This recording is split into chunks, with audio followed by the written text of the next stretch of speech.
ठिकाना हो। नित दिन तेरा कान्हा वहाँ आना जाना हो।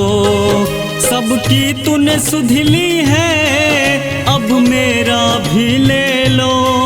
अपने चरणों में कान्हा थोड़ी सी जगह दे दो। मोहन तेरे दर पे मेरा ठिकाना हो। नित दिन तेरा कान्हा वहाँ आना जाना हो।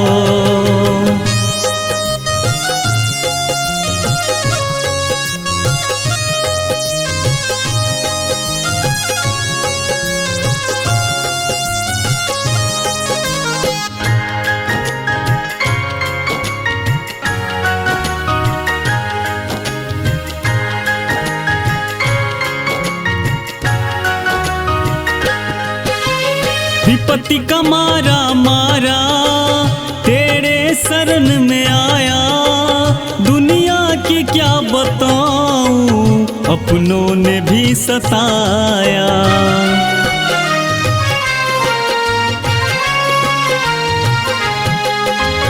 विपत्ति का मारा मारा तेरे शरण में आया।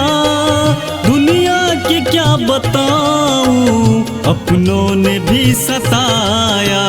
सबकी तो तूने सुन ली, सबकी तो तूने सुन ली, मेरे भी अर्ज सुन लो। मोहन तेरे दर पे मेरा ठिकाना हो। नित दिन तेरा कान्हा वहाँ आना जाना हो।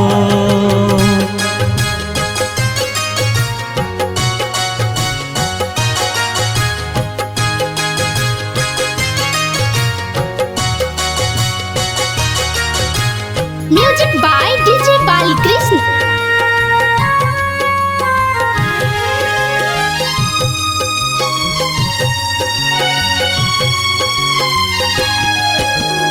अर्जी यही है मेरा तुम बिन न कोई मेरा। जाऊं कहाँ मैं कैसे कोई नहीं सहारा।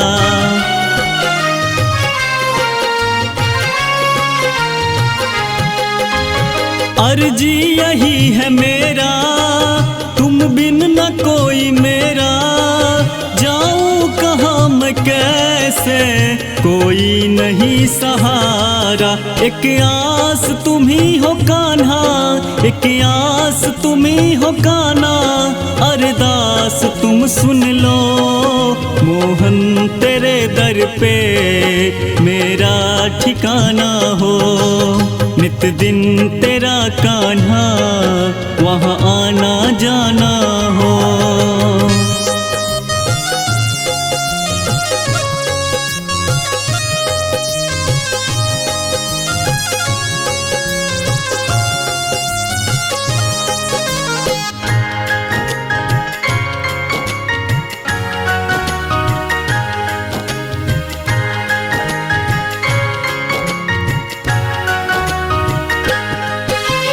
एक बार आ भी जाओ कैसे तुझे रिझाऊं। आशा यही है मोहन तेरा दरस में पाऊं।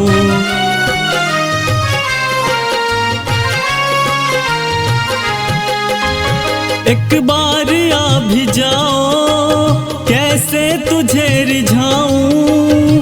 आशा यही है मोहन तेरा दरस में पाऊं। अब दे दो दरस कान्हा, अब दे दो दरस कान्हा।